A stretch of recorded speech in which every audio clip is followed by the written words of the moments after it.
dari kelompok 4 mengambil judul tentang demam sawit dan rumah tangga. Saya sendiri anggota kelompok 4 atas nama Anissa Melinda. Saya Rebecca Manuru. Saya Rafina Zuda. Saya Mara Anastasia.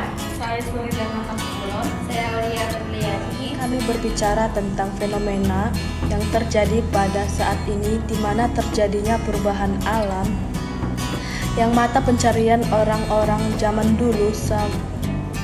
dulu masih bergantung pada hutan dan melakukan penanaman sayur mayur serta hidup bergantung pada ekosistem alam yang ada di hutan.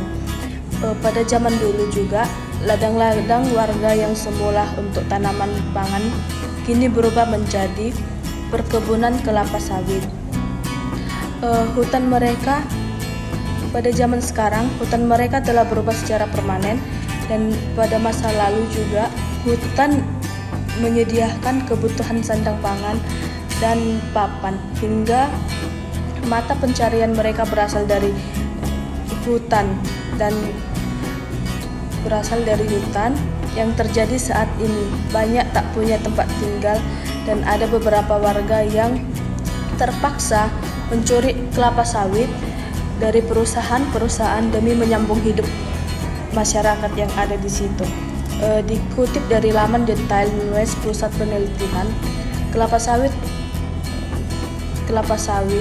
di mana sawit mulai diintroduksi di Indonesia di tahun 1848, di mana 4 bibit kelapa sawit diambil dari Bourbon atau Mauritius dan di Amsterdam. Kemudian ditanam untuk pertama kali di Kebun Raya Bogor, Provinsi Kalimantan Tengah, merupakan produksi kelapa sawit paling terbesar kedua di Indonesia. Dalam kontribusinya terhadap produksi kelapa sawit senasional. Aturan Hukum Indonesia tahun 1999 mewajibkan di mana perusahaan yang ingin mengembangkan perkebunan kelapa sawit harus mendapatkan izin dari masyarakat setempat. Pada setiap proses, izinnya harus sepenuhnya berada di tangan masyarakat. Dengan perjanjian di atasnya, materai tidak menimbulkan kerugian pada masyarakat. Akan tetapi, faktanya yang terjadi bahwa setiap masyarakat bisa baca, tulis, dan paham akan surat perjanjian yang diberikan oleh perusahaan, serta ada beberapa perusahaan mengancam dan menjanjikan manisnya jika mereka memberikan lahan, mereka akan mendapatkan keuntungan. Di sini saya akan melanjutkan penjelasan dari materi Clara membahas tentang perluasan lahan kelapa sawit yang mulai masuk ke Kalimantan Tengah pada tahun 1992. Dimulai dari semakin hilangnya lahan warga dan semakin kecilnya ruang gelora masyarakat adat atau lokal akibat kebun monokultur sawit tersebut. Sungai dan danau juga mulai tercemar limbah. Provinsi Kalimantan Tengah sampai tahun 2023 memiliki luas cakup 1.778.702 hektar yang banyak berada pada wilayah Kabupaten Kota Waringin Barat dan pada Kota Waringin Timur. Baik, saya akan melanjutkan penjelasan dari materi Anissa Melinda membahas tentang pembangunan lahan komoditif sawit akan menghancurkan hutan secara signifikan. Masyarakat yang tinggal di zona masuk perencanaan penanaman kelapa sawit akan diberikan relokasi pemindahan lokasi rumah mereka beberapa kilometer dari perkebunan, tetapi fakta yang terjadi adalah mereka tidak memberi kompensasi apapun atas hilangnya hutan asli mereka dan mata pencarian yang berasal dari hutan, sehingga mereka digusur dari tanah mereka sendiri dan tidak ada lahan lagi untuk berkebun. Mirisnya lagi, jika warga menolak untuk pindah, maka rumah dan barang-barang mereka dibakar oleh perwakilan perusahaan tersebut. Analisis Global Crosswatch Indonesia menyatakan bila bentang alam dan wilayah respan air berkurang, maka daya tampung lingkungan ikut menurun. Akibatnya banjir akan sering terjadi. Baik, terima kasih. Saya akan melanjutkan penjelasan dari Ramina Sundap, di mana perempuan Dayak telah banyak kehilangan tanahnya, tanah dari hasil pemberian mahar dan hak waris dari nenek moyang mereka. Konsep pemberian mahar berupa tanah atau bisa disebut dengan pelaku, khusus masyarakat adat Dayak yang dari zaman dahulu sebelum sawit masuk ke dalam Kalimantan Tengah, sudah diadakan sistem pemberian mahar berupa tanah atau disebut pelaku dari pihak laki-laki yang akan meminang perempuan Dayak.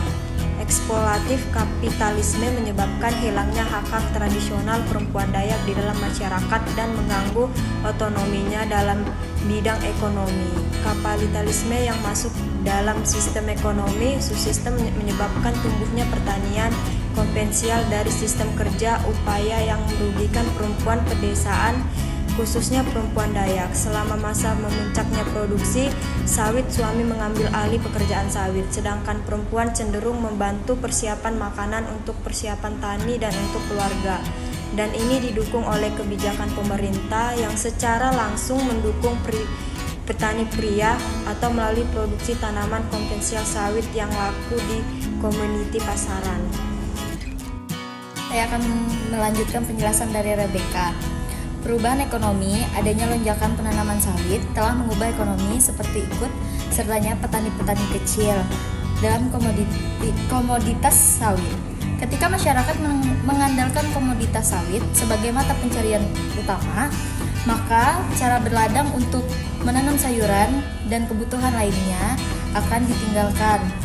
Dalam hal ini secara langsung menimbulkan hilangnya hak-hak perempuan atas kepemilikan tanahnya. Nah, di sini inilah awal mulanya terciptanya kepemilikan laki-laki secara permanen untuk kepemilikan lahan yang berkomunitas besar, itu seperti sawit. Sedangkan untuk perempuan, kalaupun masih ada sisa lahan, biasanya menanam sayur, buah, cabai, ubi, dan lain-lain untuk kebutuhan rumah tangganya. Fenomenanya yang terlihat dari beberapa desa timbulnya yaitu demam sawit, petani sawit karbitan. Dalam situasi ini banyak para istri terpaksa menjadi buruh perusahaan lain, bekerja menjadi pembantu, berjualan untuk menyambung hidup dan membantu untuk pembiayaan modal kebun sawit dan perawatan sawit sembari mengerjakan pekerjaan domestik. Artinya beban perempuan menjadi 3 kali lebih berat. Perempuan memiliki beban triple sekaligus jadi ibu rumah tangga, petani ladang, petani sawit, atau buruh di perkebunan kelapa sawit milik swasta.